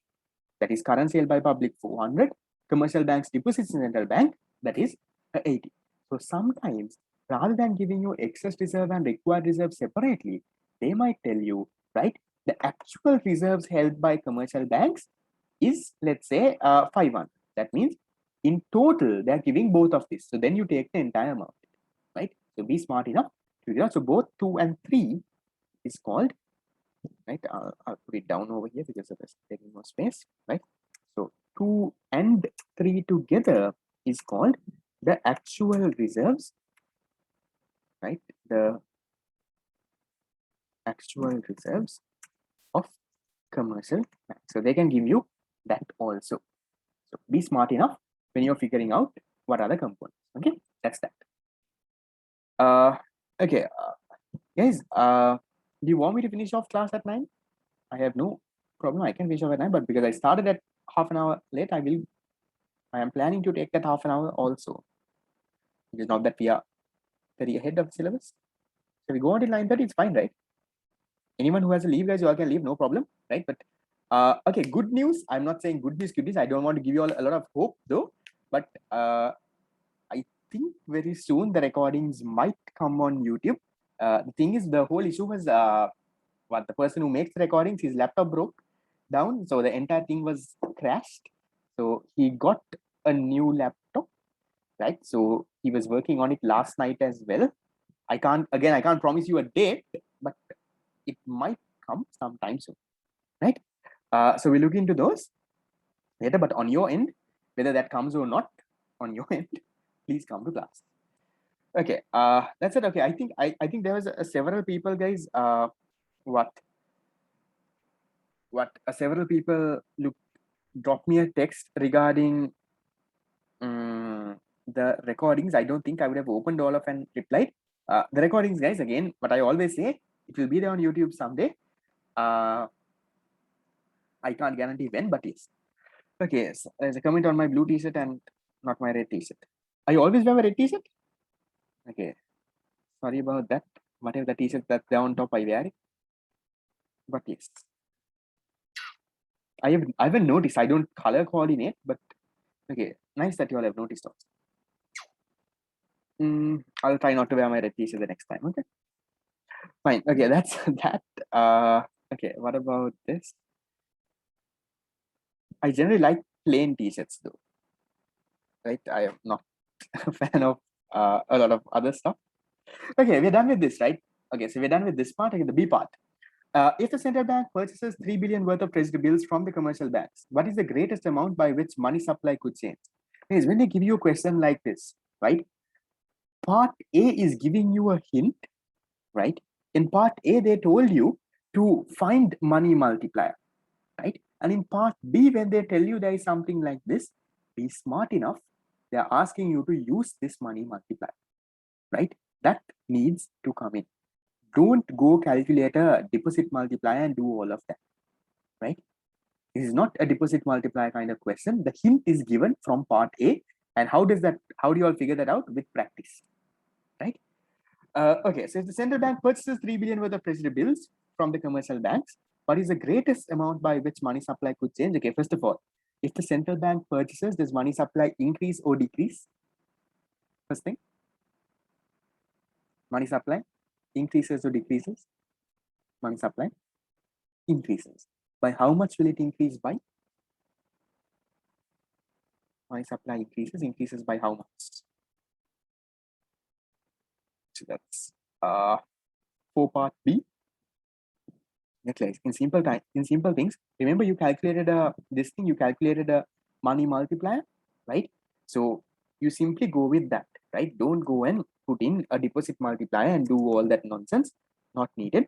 So you can say money supply increases by, right? How much? They are purchasing a 3 billion worth of thing multiplied by 2.5 times. So you can say money supply increases by 7.5 billion. That's all that you have to do. Where does the hint come? From the previous question. Okay, that's all. So it's a very easy one. I don't see any rocket science there. Easy 4 marks that you could have got. Okay. With practice, all of this needs to come. Okay. Right. And the last question for 2013, a brief exposition on the quantity theory of money and identify the assumptions associated with it. Right. I'll explain you the equation of exchange and the quantity theory of money, but there is a question in the future as well, if I'm not mistaken. At that point, I will not explain that. Okay, how do I get 2.5 by this case? The previous question, I'm hoping you were in this one. This one, the money multiplier, this divided by this. Yeah. Okay. So question 5, a brief exposition on the quantity theory of money and the assumptions associated with it. Okay.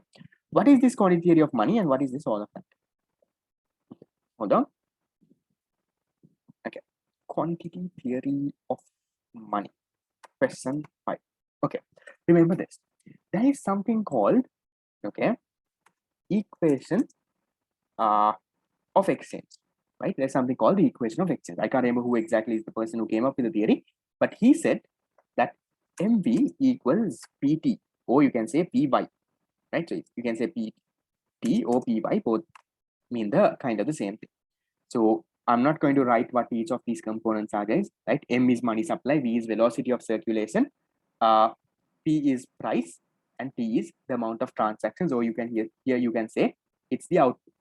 So what happened here is, now here they said, right, the person who came up with this equation of exchange, he said the money supply multiplied by the velocity of circulation is equal to the price level multiplied by the amount of transactions. PT together, you can call this the nominal GDP as well. So this entire component can be considered as the nominal GDP.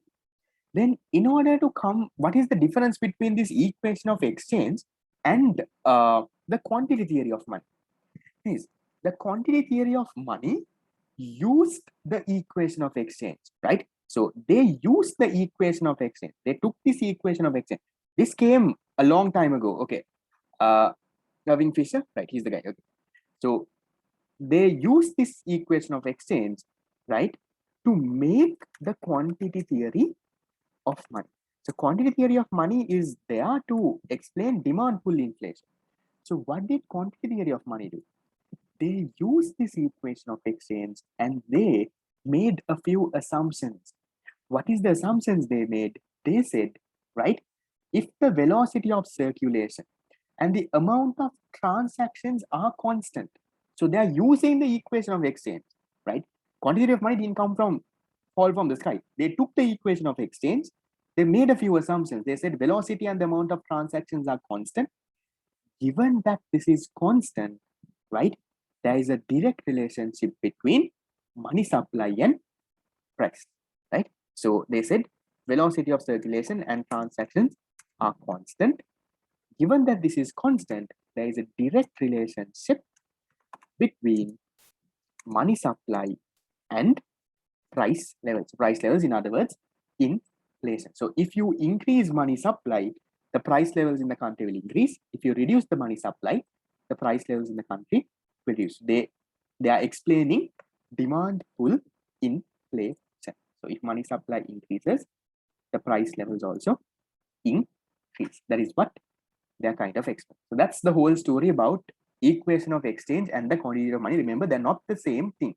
They might look like the same thing, but quantity theory of money is going one step ahead. They're going one step ahead and they're making a few assumptions. That is, V and T are constant. Because of that, money supply and price levels have a direct relationship. I'm hoping that's fine because this question might come up in the future as well. I'm not going to explain it at that point. Okay. So that's the fifth one, and we come to an end of the 2013 paper. Yes, I'm hoping that's fine. So brief exposition on the quantity of money and identify the assumptions associated with it. Okay. This case, money supply increases, aggregate demand increases, as a result, price level increases. Fine. That's how it actually works. Okay. Okay, question. Okay, now we're going to 2014. Let's see if we can do 2015 also. I want to finish off 2014 and 15 today so that we can finish off the entire thing by next class. Okay, explain using a diagram the relationship between income and money demand for transaction motive. I think it's a very simple question. Okay. Is there a difference between quantity theory of money and equation of exchange? That is what I just explained, right? The equation of exchange is simply saying MB equals PT. The quantity theory of money is going one step ahead. They're using the equation of exchange. They're making a few assumptions. They're saying velocity and the transactions are constant.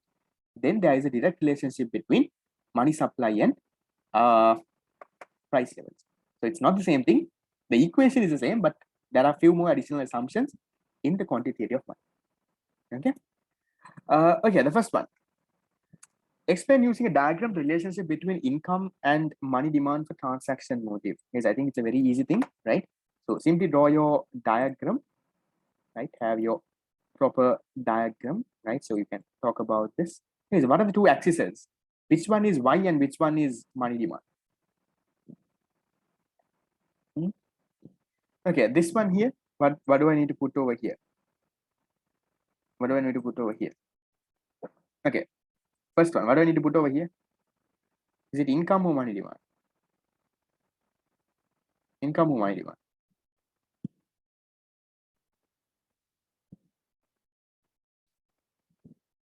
I'm having so much different answers.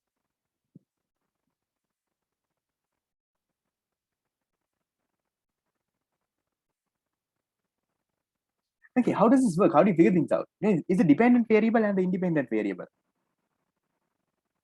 Usually in maths, right? the x-axis and y-axis. Usually in the x-axis, and this is the y-axis. Apart from the law of demand, that is where they messed it up.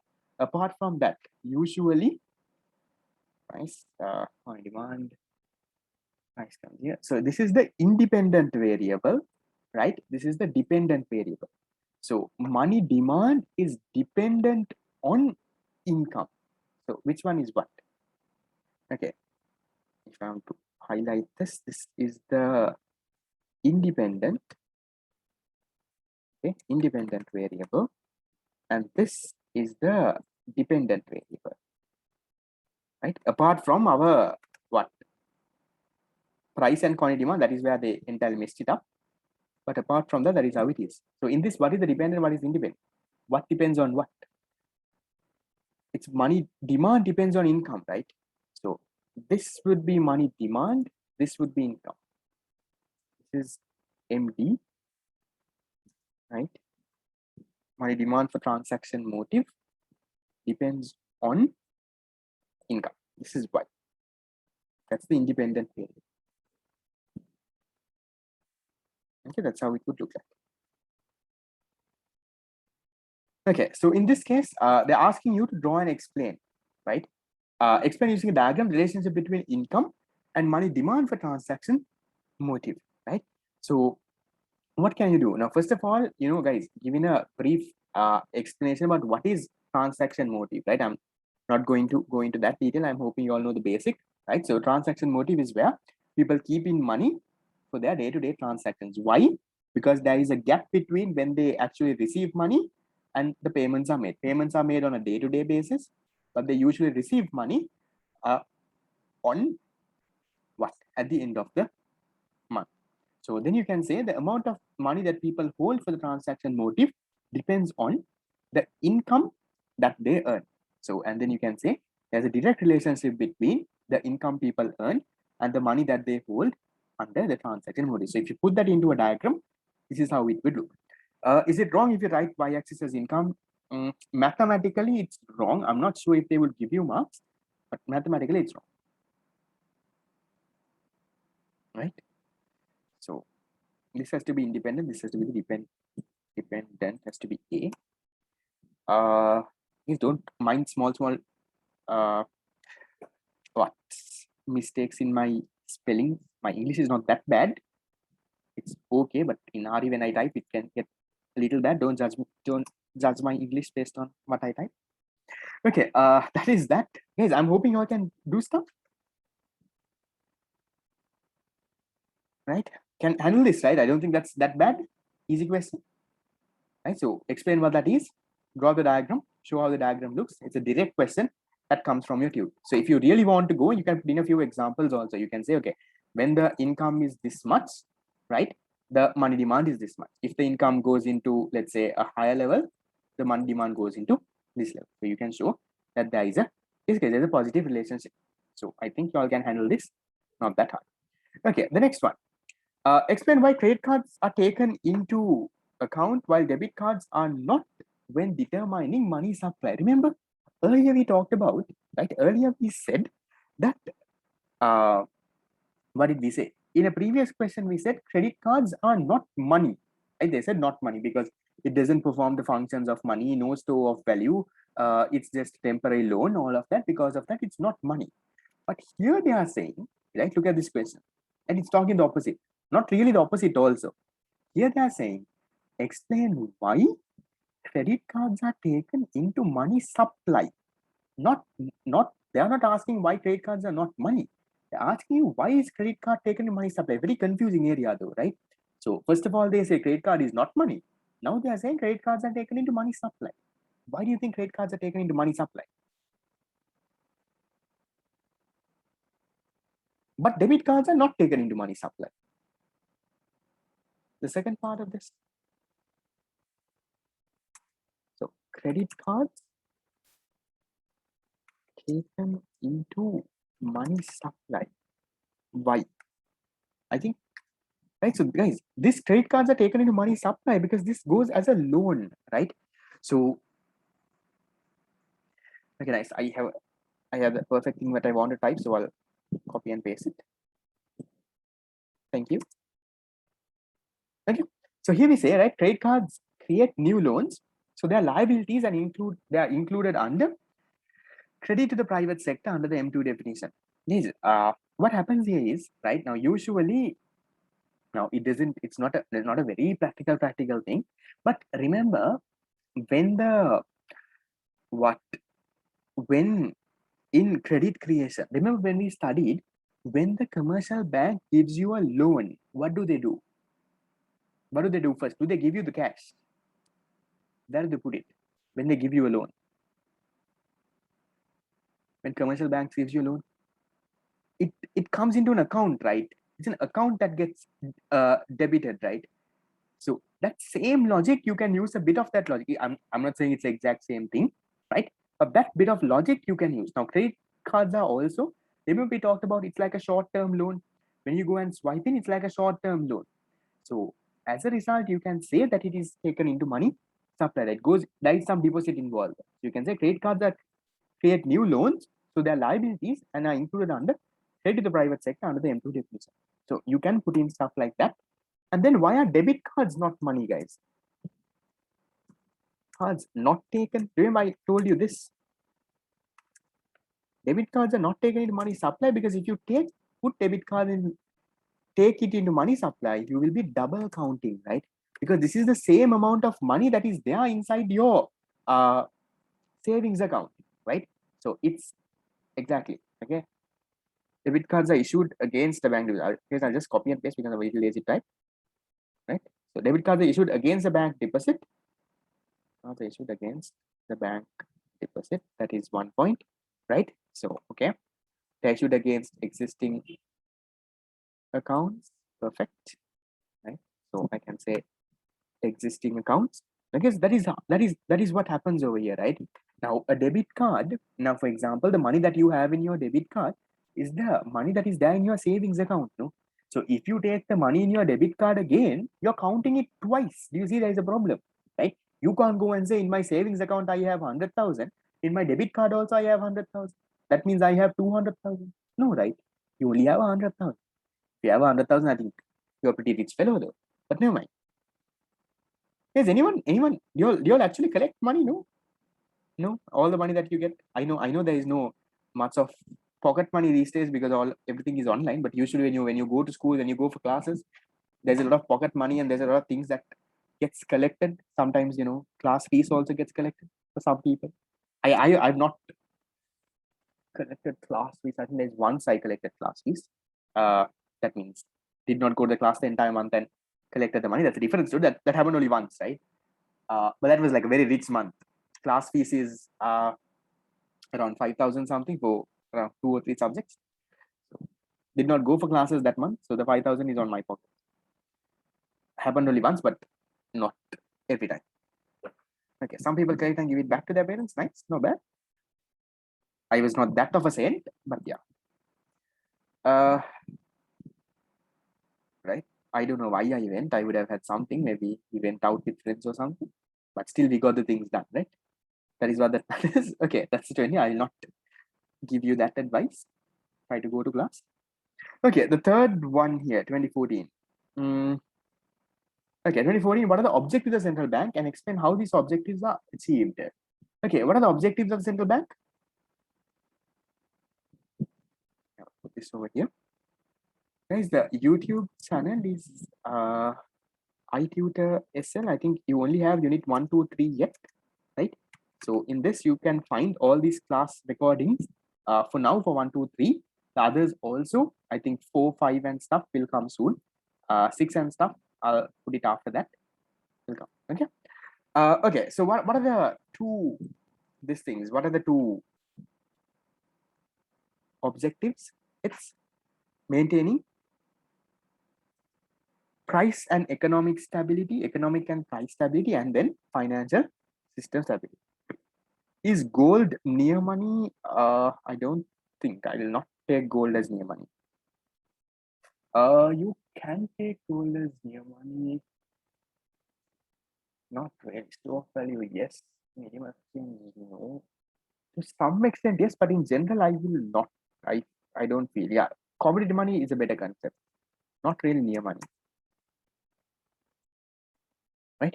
Okay, so economic and price stability and financial system stability. Those are the two objectives, right?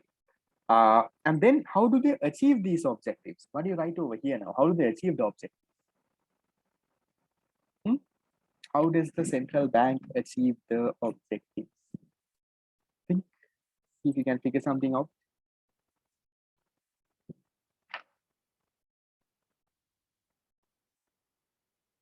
What do they do, guys? What is the main thing that they have? What policy do they use? Okay, first of all, to control economic price stability and all of that, right? You can say that they use the monetary policy, right? They use the monetary policy, right? They use the monetary policy. As a result, what do they do? To control money supply and interest rate. So if they can control money supply and interest rate, then eventually they can achieve economic and price stability. So how do they control money supply interest rate?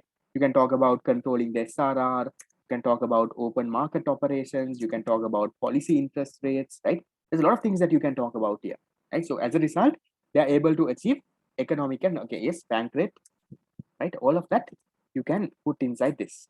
So through the monetary policy, they control the money supply and interest rate. How do they do that? SRR, you can explain that, right? Explain a little bit in detail. And then that is how you achieve economic and price stability. That is how you achieve the first one. But how do you achieve the second one then? This is how you achieve this. How do you achieve financial system stability? What do you do here? Yes, financial system stability means what? It means that the banking system doesn't collapse, right? That the entire system is functioning properly without any, huge collapses to anything. So what can you do there? How do you control the financial system stability?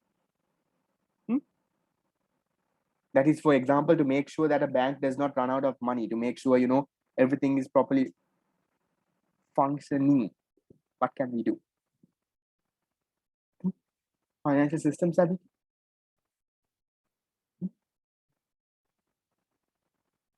Okay. So for financial system, you can talk about foreign exchange. Yes. Financial system stability to make sure the entire financial system is stable. You can even talk about proper regulation, right? So supervision and regulation, right? Supervision, supervision and regulation, right, of all the banks that is there. Yes, liquidity management, good point, right? So liquidity management is about making sure that banks don't run out of money. Now, for example, if one bank goes out of money, what do they do? The central bank is there as a lender of last resort to help make sure that that bank does not go out of money, right? So liquidity management, they help with those stuff. You can talk about how they help with liquidity management. You have the what standing deposit facility, the standing lending facility. You have the what lender of last resort where the bank gives it money. What else? You can talk about the foreign exchange. Management of public debt, not really, but can be a point that comes at the end, but not really financial systems that it here. Right. So foreign exchange management, right? That also helps in this thing. So different stuff like that you all can put in. But ideally, remember, this question is a question that you can write at least a one page, right? It's not a simple thing, right? Yeah, control of the credit, different stuff you can talk about. Interbank call money market. Okay, you can put it under liquidity management, right? But okay, sure, that's fine. Right. So remember this question, right? What are the objectives and explain how these objectives are achieved? Ideally, it's an answer that you can write a lot, right? That you can at least write for a page. Because there are some questions that you can write a lot, some questions that you need to write a very little. Be smart, write it properly. Okay, the last one, explain the qualitative credit control measures, right? In order to control money supply. What are the qualitative credit control measures? How do you explain that? Now, when you look at explaining, guys, there is not a big explanation that you can write. You can't write pages and pages here, right? So In very simple terms, okay, moral suasion. What is moral suasion? How can you write something about moral suasion?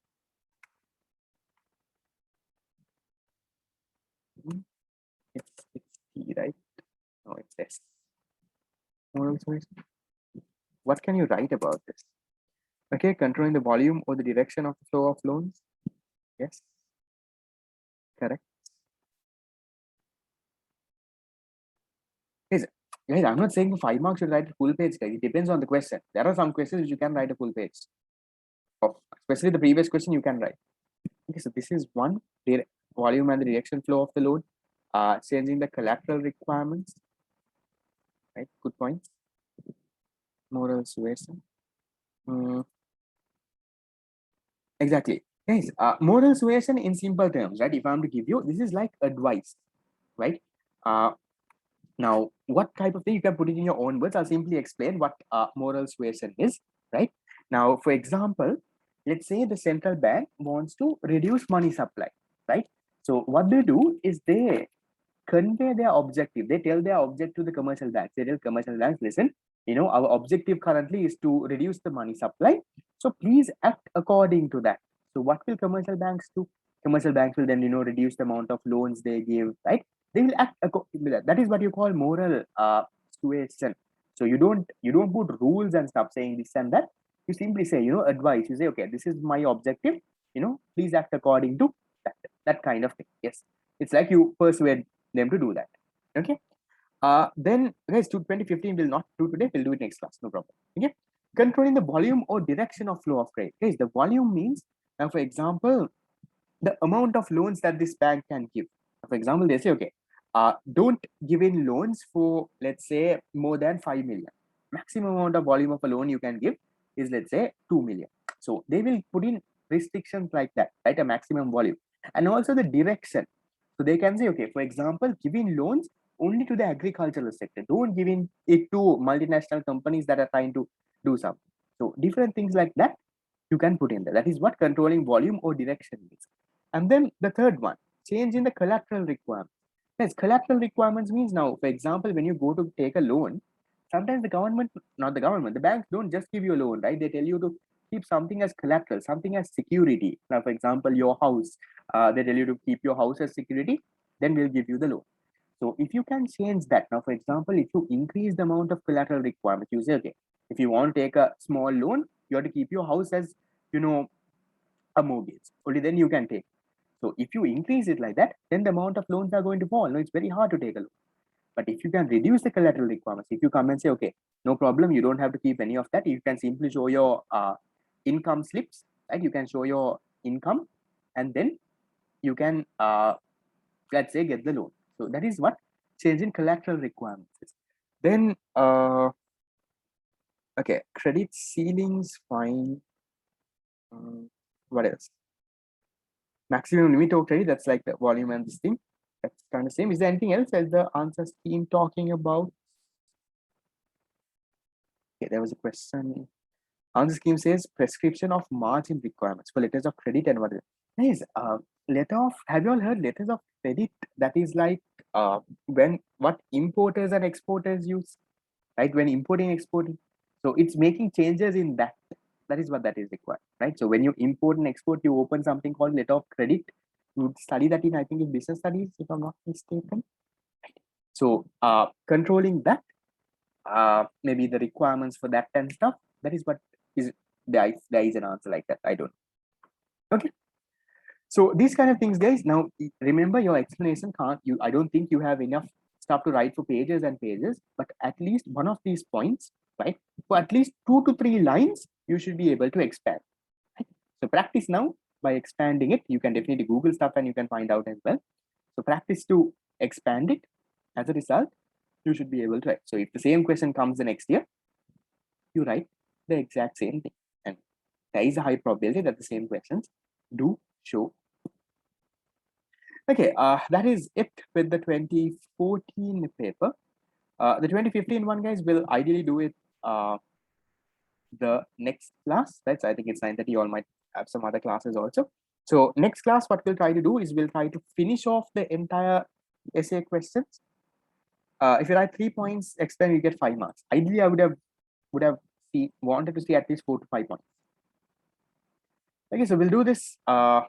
The next class, we'll try to finish off from 15 to 20. The next class, we've done 4. I think we have around 6 to 7 papers to go. We'll finish it off. Next class, I can start early, guys, but when I went to start early, I think a lot of people said that they have different other classes from 5 to 7. That's why I'm looking at 7. Okay, so we'll keep it at 7. We'll see how it goes. And then maybe we can go until around 9:30 or something. We can do more. But somehow next class, we'll try to finish the unit 7 questions off, so that the class after that, we can start unit number 8. That's the plan for next class. It's somehow finished off. We'll go a bit more faster next class, because now, yeah, we've kind of got the hang of unit number 7 and we kind of know a lot of things. On your end, please do the questions and do everything and come, so that we can go much faster. Yes, guys, unit 8 is public economics. So that's it basically for today. If you've missed a few questions, you can let me know. I'll go into that screen. You can get screens. So thank you, guys. I'll see you next class. Okay, see you. Have a good day. See you. Bye.